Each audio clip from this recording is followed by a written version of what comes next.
Prime, podcast for curious mind. Pemerintah tahu kalau untuk mengentaskan kemiskinan tuh cara yang sulit. Jadi cara yang mudah adalah turunin standarnya aja gitu. Itu jauh lebih solutif. Keren banget pemerintah kita tuh selalu out of the box bro. Creative thinking gitu loh kayak. Wah, inspirasi bagi Gen Z yang masih menganggur untuk terus melakukan creative thinking. Iya, makanya kalau seumpama lu ngerasa gak sukses, lu jangan ngeliat kesuksesan di situ. Karena untuk menuju kesuksesan tuh sulit sekali. Turunin standar suksesnya gitu. Hai Sapieners, balik lagi sama kita FOMO Sapiens bareng Aika dan Eki, yo, gimana nih minggu lu, Aika? menyenangkan ini karena pekan ini juga banyak liburnya ya. Iya, kayaknya lu selalu bilang menyenangkan kalau ada kata liburnya ya. Siapa yang gak suka dengan kata libur? Tapi ngomongin soal liburan, Jet. Ya. Tapi buat yang semangat aja nih untuk buat yang masih kerja ya kan di waktu liburan. Apa yang mau lo lakukan ketika liburan nanti? Waktunya biasanya nyelesain series ya kan? Iya kan? Nyelesain series, binge watching pokoknya. Lu berarti orang yang ini ya, maraton buat itu ya? Bisa. Menghabiskan liburan ya? Iya bisa. Iya. Itu kan waktunya kita untuk sedikit bersantai gitu kan. Atau mungkin kalau agak-agak psycho dikit mungkin stalking mantan. Itu ngomongin lu atau ngomongin yang lain nih? Bisa juga yang lain karena kan Bisa yang lagi lain. rame juga nih ya kan, yang gara-gara rame di mana sosmed tuh gara-gara si cowok itu sudah menstalking si cewek ini. Ya. Bisa dibilang meneror lah ya. Netizen bernama Nimas diteror dengan 10 tahun di stalking oleh seorang pria bernama Adi, ya teman SMP dia, yang akhirnya viral dengan judul Baby Render versi Indonesia. Oh iya, lu tapi udah nonton? Gue udah nonton beres. Ya itu maksudnya gini, kenapa ya setiap ada sesuatu yang viral di luar negeri gitu-gitu selalu ada adaptasinya dan cepet banget gitu ya. Iya, kayak selalu ada aja yang bisa di-relate gitu Iya, ya. gue tuh, Ya gak sih? gue tuh lagi mikirin intensi Nimas gitu ya, pas lagi pengen speak up gitu. Gue yakin ini untuk nyari peradilan buat dia dapetin ketenangan juga ya dalam hidup. Tapi yang kedua tuh kayak, Baby Render versi cowok, gue ngerasain Jir versi cewek gitu. Terus kayak langsung dia, ini nih versi ceweknya nih, gitu. Tapi dia bikin thread speak upnya tuh lumayan medok dan lawak gitu loh kak. Maksudnya kayak banyak banget punchline-nya. Terus habis itu coping mechanism dia emang setiap kalimat tuh sebelum titik ada punchline-nya gitu loh. Kayak gue udah nunggu 2-3 tahun lagi Nimas jadi stand up comedian ngebahas persona korban stalker ya gitu. 10 tahun tuh waktu yang gak lama sih kak. Gak sebentar. Benar. Nah, yang dialamin oleh Nimas ini termasuk dalam kekerasan seksual berbasis elektronik gitu. Jadi pelaku bisa diancam hukuman 4 tahun penjara atau denda maksimal 200 juta rupiah gitu. Dan kalau misalnya nih amit-amit ya kan, ketika menghadapi situasi yang serupa gitu, jadi misalnya ya mungkin memfilter informasi-informasi atau data pribadi kita kali ya, kayak dari awal gitu kan, kayak tidak mencantumkan nomor ponsel misalnya, atau merahasiakan lokasi keberadaan dan lain sebagainya gitu-gitu. Ya gitu sih kurang lebihnya, apalagi di sosmed. Ini 10 tahunnya Nimas tuh adalah bentuk kegambangan dia mau ngapain ya kalau diginiin gitu. Makanya dia cuma bisa speak up ke X ya. Terus habis itu ternyata ya hal-hal semacam ini tuh masih belum familiar kalau ada orang diginiin harus apa gitu-gitu ya. Baby Render juga speak upnya kan di film ya, harus di actingin dulu, ditulis naskahnya dulu. Itu kan kayak gokil banget. Oke lah, anyway, kamu lagi dengerin FOMO Sapiens dari KBR Prime, jalan pintas yang gak bakal bikin kamu ketinggalan berita atau peristiwa di sekitar kamu. Bareng Aika dan Eki. Berita berikutnya adalah, wah ternyata ada 10 juta Gen Z yang nganggur. Wah. Ini sepekan ini memang soal kabar bahwa 10 juta Gen Z menganggur ini emang lagi jadi perhatian bersama sih. Iya, cuman kalau Gen Z nganggur tuh enak sih ada pembenarannya gitu. Kenapa sih lu nganggur? Sorry gue overthinking. Oke. Tapi kan hidup tidak bisa berjalan hanya dengan overthinking, kawan. Kerjaan lu apa dong kalau nganggur? Overshare sih. Jadi gue lagi ngelamar kerja, share CV ya gitu, gue udah lakuin. Jadi gitu. Backgroundnya apa? Backgroundnya ganti background Zoom. Iya, backgroundnya ganti background ya, karena gue nggak bisa ngomongin background keluarga gue, soalnya broken home gitu. Jadi Gen Z tuh adalah orang yang gampang banget kepancing buat curhat sih. Jadi kelamaan nyari kerja gitu. Gue kan generasi paling banyak informasi nih, bisa apa-apa itu gitu-gitu. Ternyata gede juga penganggurannya. Gue heran tuh sebenarnya di zaman era informasi instalasi ini ternyata juga tantangannya juga nggak kalah besar gitu buat Gen Z. Kalau generasi-generasi sebelumnya mungkin lapangan pekerjaan masih jauh lebih banyak. Kalau sekarang apalagi angkatan-angkatan usia kerja 18 sampai 24 tahun kan yang kabarnya paling banyak nih memang nganggur gitu. Jadi yang udah lulus lagi nyari kerja belum dapet. Terus juga sama lulusan ke jurusan jumlahnya tuh nggak sesuai sama kebutuhan pasar gitu. Jadi banyak yang beberapa tahun yang lalu kayak perminyakan tuh akhirnya banyak orang-orang jadi content creator gitu sama sosial media spesialis karena itu salah satu jurusan yang nggak perlu Vkom ya ternyata gitu. Terus pasti tanya gue perminyakan gue apa gitu-gitu kayak ya karena banyak industrinya yang udah nggak segede dulu gitu. Jadi kayaknya ya Kemendikbud ya selain bikin hal-hal yang hubungannya sama update kurikulum atau ya UKT yang kemarin rame harusnya ngasih tahu nih kebutuhan pasar terbaru tuh kuotanya ada berapa persen lah setidaknya gambaran statistik. Jadi gue jurusan apa ya gitu-gitu. Ya karena kan sekarang orang kuliah bukan cari ilmu ya Wak ya, tapi lagi gimana caranya buat memutus rantai kemiskinan. Nah tantangannya apalagi Gen Z bisa jadi juga bagian dari generasi sandwich ya kan. Ya, oh iya itu juga iya sih kan? Bener-bener. Kayak kuliah dituntut harus cepat kerja karena harus membiayai keluarga misalnya kan, juga bukan biaya diri sendiri misalnya kan gitu. Dan banyak juga kan gitu. Iya Gen Z ternyata tantangannya banyak banget ya pemirsa gitu. Iya ini tuh adalah kalimat-kalimat yang bikin ini jadi populer lagi sih di kalangan Gen Z itu. Aku kan gak pengen dilahirin gitu. Jadi karena makin kental gitu kayak anjir gue harus nanggung keluarga gue terus bla bla bla. Makanya di Gen Z sangat-sangat dekat dengan mental health lah ya gitu. Karena ditekan di semuanya gitu Kak gitu. Industri cepet banget gitu. Di angkatan dia tuh kan bener-bener perubahan tuh tiap minggu gitu. Tiap minggu terus mau apapun industrinya jurusan apapun harus bisa pakai CapCut gitu. Harus bisa ngedit gitu. Persyaratannya sekarang juga tambah banyak juga kan kalau lu mau kerja. Betul. Kalau dulu misalnya ya lu SMA lulusan masih bisa cari apa, terus jenjang karir masih kelihatan dan apa segala macam gitu. Kalau sekarang tuh kayak jenis pekerjaannya sih memang makin beragam gitu, tapi persyaratannya juga sampai ke BI checking apa segala macam. Ya, tapi yang gue lihat ya harusnya ini bersyukur juga buat seorang rakyat ya kita buat kita semua yang ngerasain ini gitu karena dengan banyaknya pengangguran kita kebetulan sekali dapat presiden yang menjanjikan lapangan pekerjaan yang paling banyak dulu pas lagi di debat ya itu angkanya paling gede-gedean gitu ya udah berarti ya kita nanti saja lah apakah Gen Z akan terserap di tenaga kerja yang mereka janjikan gitu ya katanya ini menuju Indonesia Emas 2045 tuh kan ya. Nah apakah kemudian bisa nih diserap tenaga kerja SDM yang ada nih Gen Z ini gitu kan. Kayaknya kalau bener-bener ada yang ngikutin FOMO Sapiens dia tuh selalu nunggu momen dimana bacain berita habis itu nyentil pemerintah gitu.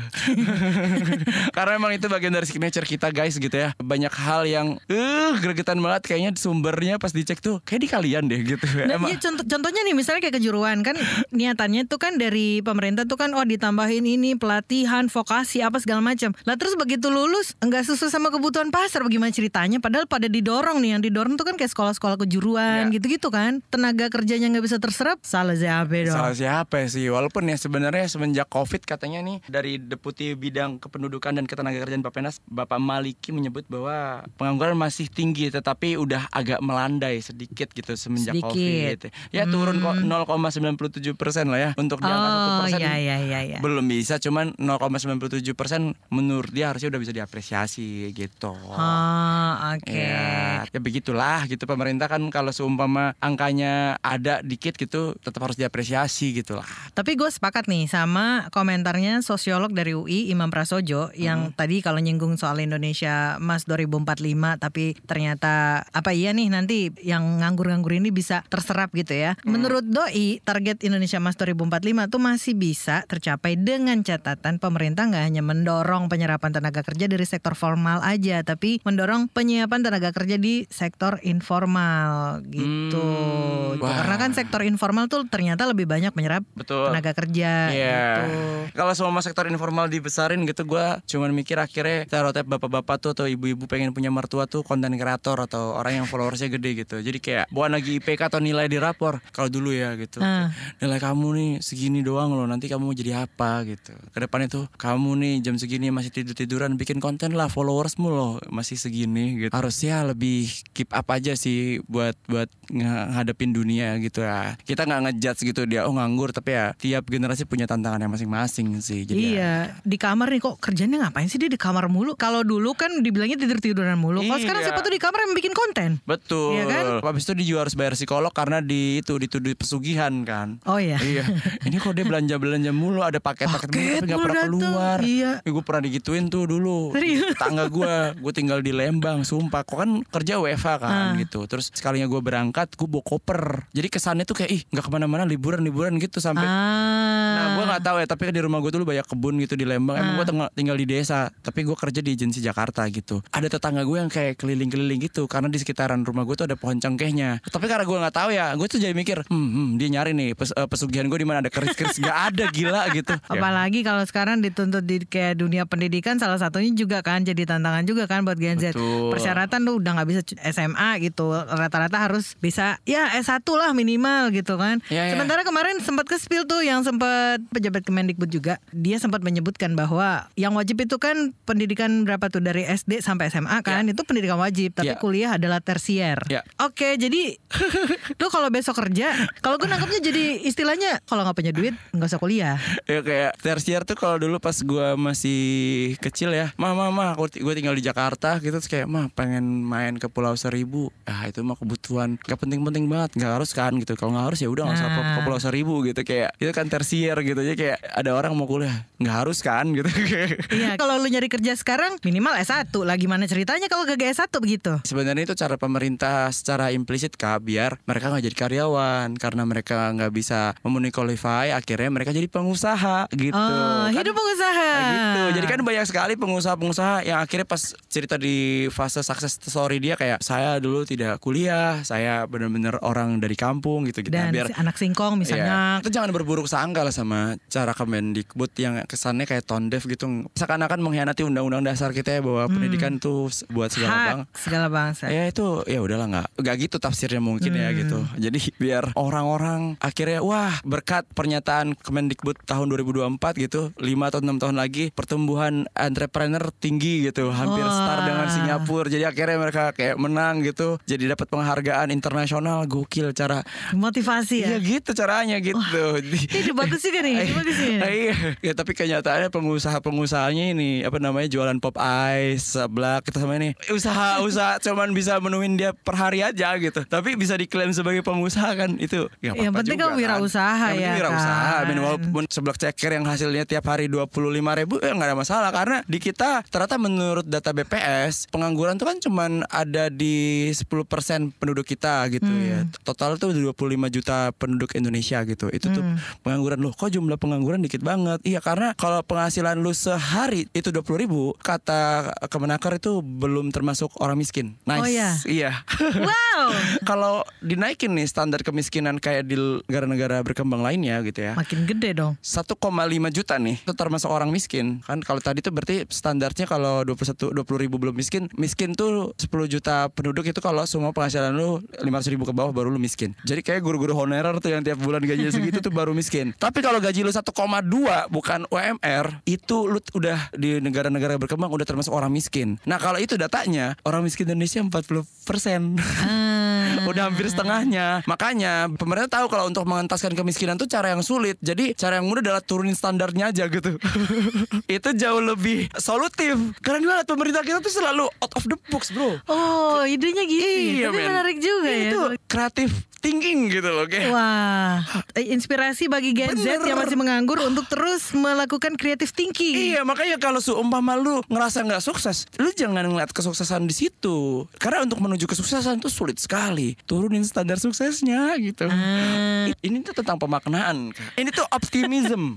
Keren, bro. Tapi optimism sama toxic positivity agak beda-beda tipis ya, bro. Kayaknya ya. Sekarang kita bergeser menjadi pengusaha. Lu lihat aja, Nadiem Makarim pengusaha. Bisa jadi menteri? Ditempatkan di Menteri Pendidikan. Pengusaha jadi Menteri Pertahanan. Iya. Terus jadi akhirnya dia mempertahankan apa tuh, ntar kita gak tahu tuh. Iya. Basicnya kita sih emang kalau bisa yang dekat sebagai temen itu lebih penting daripada kapabilitas. disabilitas ya. Oh, yang penting kekeluargaan. Itu Iya, karena- nilai-nilai yang kita anut memang. Iya, karena gini, kalau seumpama kita dapat job desk, semua orang mau bisa belajar kok dari awal gitu. Walaupun dia bukan orang yang benar-benar pariwisata banget, bukan pendidikan banget. Kira-kira akan seperti apa ya? Banyak kreatif solusi apa yang dihadirkan oleh pemerintah kita yang sangat keren sekali. Agak melenceng memang jauh kita ya dari situ ke kabinet, tapi tetap nyambung juga. Oke.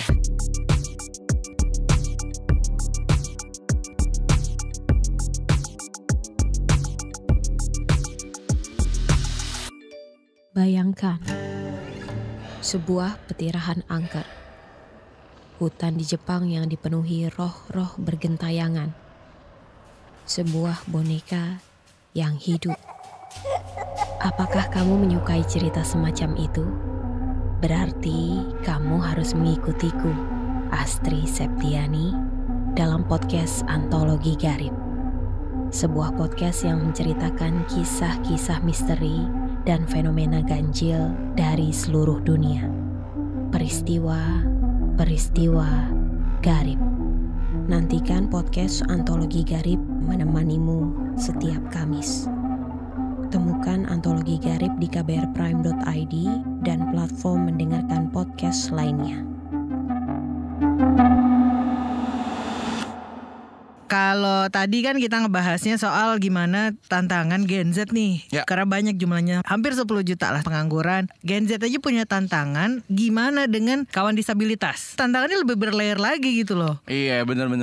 Lapangan pekerjaannya, Lapangan coba deh pekerjaannya sekarang bener. Sapieners team di kantornya ada berapa coba? Ya. Disabilitas yang ada di kantornya gitu misalnya gitu kan. Bener. Ruang-ruang itu tersedia apa enggak? Gua tuh sadar gitu ya, selama gue kerja ternyata nggak semua kantor yang gue kerja di situ ada toilet buat difabel ya gitu. Aksesibilitasnya gitu Iya, kan. bener. Tapi sebenarnya semangat kita untuk tetap memperjuangkan inklusivitas tuh sudah terlihat sih Kak. Kayak kemarin ada festival namanya Sulup Sumurup Art Fest 2024 yang menghadirkan 220 karya dari seniman difabel yang berasal dari 12 provinsi di Indonesia. Gokil. Lain yang bisa dilihat juga kayak dari pemerintah karena belum ada ruang-ruang formal yang kita kasih secara banyak, teman-teman udahlah berekspresi aja karena bikin lukisan bisa di kamar gitu. Kayak katanya kan kita kan different able, berarti kita bisa dengan cara yang lain lah gitu. Kayak gitu-gitulah. Terus berarti sebenarnya mereka tuh dikasih ruang-ruang yang mirip sama kita dengan cara yang lain aja gitu. Jadi ini kayak semacam ruang inklusi lah gitu. Iya, Ruang bener-bener. inklusif bagi semua kalangan. Inklusivitas tuh bisa dilihat dari Jogja sih. Mematahkan stigma negatif terhadap disabilitas atau berasumsi tentang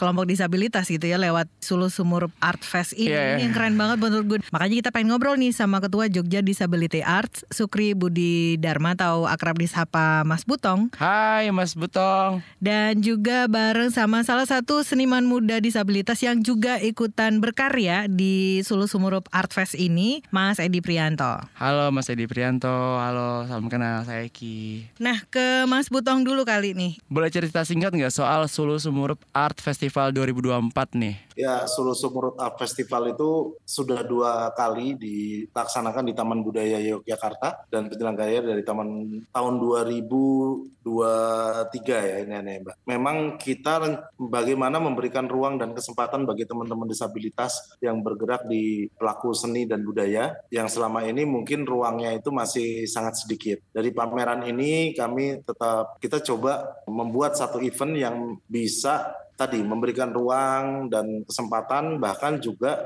menjadi ruang publik seni yang inklusi. Jadi pameran ini juga bagaimana Taman Budaya juga mengakomodir adanya aksesibilitas, misalnya kayak kamar mandi yang akses, terus adanya kursi roda, terus juga adanya beberapa shelter buat pengguna tongkat yang letih ketika berkeliling, itu ada beberapa tempat yang bisa dibuat duduk. Lewat festival seni ini apa sih Mas yang pesan besarnya gitu yang ingin disampaikan gitu? Pesan besarnya ya seni dan budaya itu juga perlu memberikan hak kepada teman-teman disabilitas karena pemajuan seni dan budaya itu juga jangan meninggalkan pihak-pihak ya seperti disabilitas gitu, dan itu sudah tertuang juga sih setauku di dalam undang-undang gitu kan bahwa pemajuan budaya itu tidak meninggalkan pihak-pihak minoritas. Ada ruang untuk teman-teman disabilitas gitu untuk bisa berkarya, kemudian juga bisa menjadi ruang buat edukasi juga gitu ya buat masyarakat gitu ya, untuk meningkatkan disability awareness gitu Mas. Ya sebenarnya di pameran ini bukan hanya teman-teman disabilitas yang belajar juga gitu kan, tapi bagaimana juga masyarakat juga mengetahui tentang potensi-potensi disabilitas gitu. Masyarakat juga bahasanya jadi mengetahui, oh proses bekerjanya teman-teman disabilitas juga membuat karya itu mungkin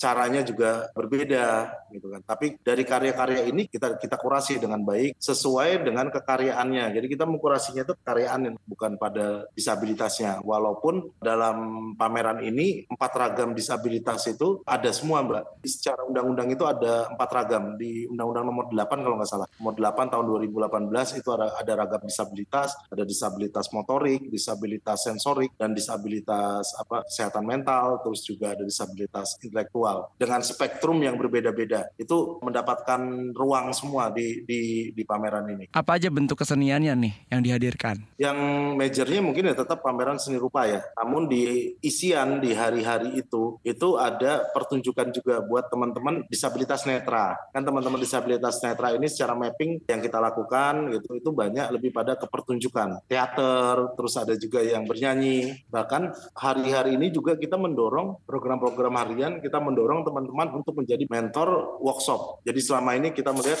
teman-teman disabilitas itu hanya menjadi peserta workshop gitu. Tapi sekarang bagaimana kita mendorong teman-teman itu menjadi mentor, menjadi pelaku, dan mereka berbagi tentang kemampuan mereka. Salah satunya kayak kemarin tuh baru selesai workshop Ekoprint gitu kan. Itu yang mengajar teman disabilitas daksa. Terus ada workshop bahasa isyarat. Itu yang mengajar juga teman-teman berbagi, itu teman-teman disabilitas tuli. Yang pesertanya rata-rata masyarakat umum. Nah, ke Mas Edi nih. Mas Edi kenapa sih terpanggil untuk ikutan festival seni ini, Mas? Kalau untuk saya itu memang kebetulan dikasih kesempatan untuk membuat fasad yang bagian depan, kasih ruang gitu loh. Saya juga mengikutkan karya lukisan juga. Kabarnya sampai ikutan ngedekor pameran juga ya? Iya, artistik, lebih ke artistik pintu masuk bagian depan itu. Dari sejak kapan nih Mas Edi tertarik untuk berkesenian gitu? Kalau sekarang kan kuliah juga diisi gitu kan ya? Apa karena kuliah gitu atau memang sebelum-sebelumnya emang sudah sangat tertarik sama dunia seni? Kalau mulai tertarik di dunia seni itu ya sejak SMP itu. SMP kebetulan saya ya awal kenal dengan Mas Butong itu waktu SMP kelas 2. Wah. Dan kemudian minta diajarin, terus akhirnya masuk di SMSR, terus sekarang lanjut di ISI. Di ISI ngambil apa, Mas? Kalau di ISI sekarang itu saya ngambil kriya tekstil. Di SMK kan dulu jurusannya lukis itu loh. Waktu masuk kuliah itu pengen mencoba hal yang baru, yaitu ya jurusan kriya tekstil itu. Udah semester 8 ya ini. Wah, mantap. Sekarang nih yang lagi rame-rame dibahas, baru muncul juga pekan ini kan, hampir 10 juta anak-anak muda khususnya Gen Z itu kan pengangguran gitu. Kalau Mas Edi sebagai seorang seniman muda, dari sisi lapangan kerja gimana Mas melihat peluang kerja gitu ke depannya? Apalagi sebagai teman disabilitas itu kan lebih tantangannya tuh berlayer-layer gitu, menumpuk-numpuk. Kalau mengenai hal itu ya yang penting melakukan tentang apa yang kita bisa ya Pak.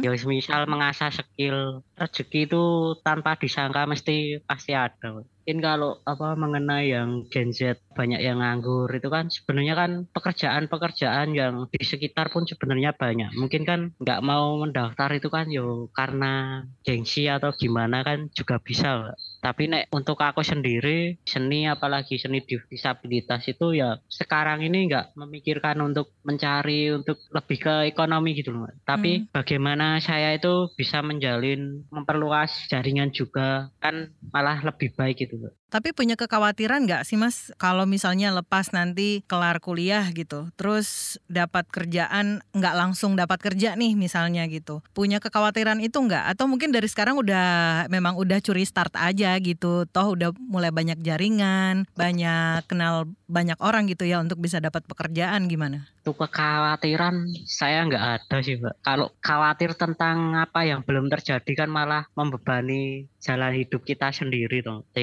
Saya lebih menikmatin apa yang sedang saya lakukan saja sih. Kembali ke Mas Butong ini Mas. Gimana antusiasme masyarakat menyambut SSAF ini Mas? Alhamdulillah Mas, saya juga melihat bahwa beragam profesi dari teman-teman adik-adik kuliah, terus dari pegawai negeri gitu, terus dari masyarakat umum, seniman gitu kan. Itu banyak yang datang. Bahkan jadi menjadi ruang bahasanya ruang bertemu ya. Ruang bertemu juga ruang dialog juga gitu kan bagi teman-teman disabilitas juga gitu ini ada. Oke, apa tantangannya bikin ruang berkesenian yang inklusif gitu ya? Tantangannya itu masih, ini tadi saya habis yang tadi saya cerita workshop pendampingan galeri tour buat teman-teman disabilitas netra. Yang mungkin selama ini buat apa sih netra kan itu visual gitu kan, karya lukis kan. Sedangkan mereka kendala di visual. Kami tidak bicara tentang visualnya, tapi kami berbagi tentang ruangan pamerannya sendiri, terus konten dari si senimannya, misalnya lukisannya si Edi gitu. Nah itu kami jelaskan kontennya. Bahkan kita ada evaluasi dan kita juga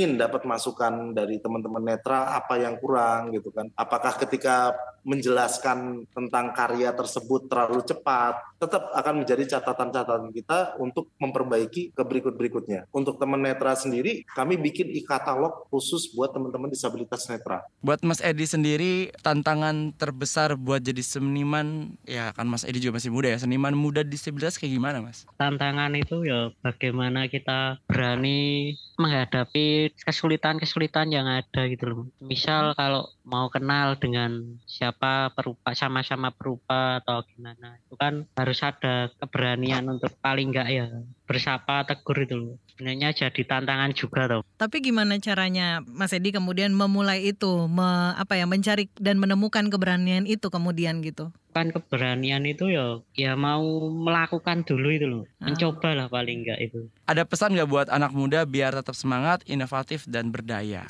Yang penting berani untuk melakukan apa yang kita bisa aja. Dan yakin yang pertama itu. Keyakinan terhadap diri sendiri itu paling utama, terutama anak-anak muda.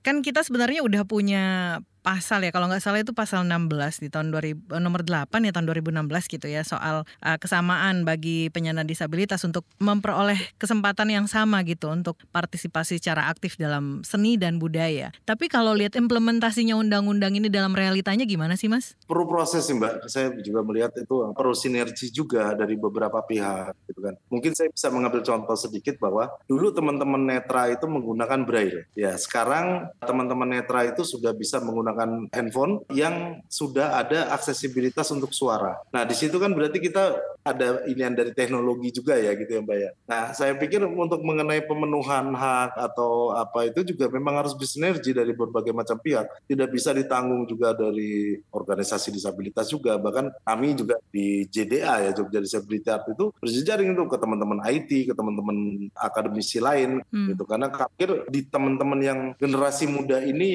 yang akan meneruskan gitu kan. Nah Mas Butong nih, gimana Mas Butong melihat disability awareness masyarakat khususnya dalam seni dan budaya? Saya juga seorang disabilitas. Banyak teman-teman atau masyarakat itu karena belum memahami saja sih. Nah makanya kami ini kayak salah satu pameran ini itu kita memberikan informasi tentang melihat disabilitas itu jangan disabilitasnya saja, tapi dari kemampuannya. Kadang asumsi itu juga memberatkan kita gitu. Misalnya kayak Edi gitu kan, mungkin Edi ini pengguna tongkat 2, tinggi mungkin sekitar 120 ya, nggak tinggi gitu 120. Tapi di karya dia yang di fasad ini dia bisa mengerjakan sampai di atas. Ini hampir 3 meter gitu. Ya. Di situ kan mungkin kalau misalnya kita nggak menceritakan Edi, dipikir ini yang buat non difabel gitu, non disabilitas. Yeah. Tapi di pameran ini kita pakai metode Edi dia lebih nyaman bekerja di bawah. Akhirnya kita bikin panel-panel. Setelah itu baru dipasang panel-panel tersebut. Itu yang tadi saya bilang. Kalau kita berasumsi bahwa Edi tingginya cuma sekian, dia pengguna tongkat sulit untuk ke atas. Asumsinya malah memberatkan teman-teman disabilitas. Kreativitasnya Edi jadi terbatas gitu kalau misalnya kita nggak mengetahui dan mengenal disabilitas. Paling tidak mengenal sih. Makanya teman-teman galeri sitter kemarin itu ketika kita kasih workshop, mereka sekarang mendampingi teman-teman netra udah nggak takut, nyaman. Karena apa?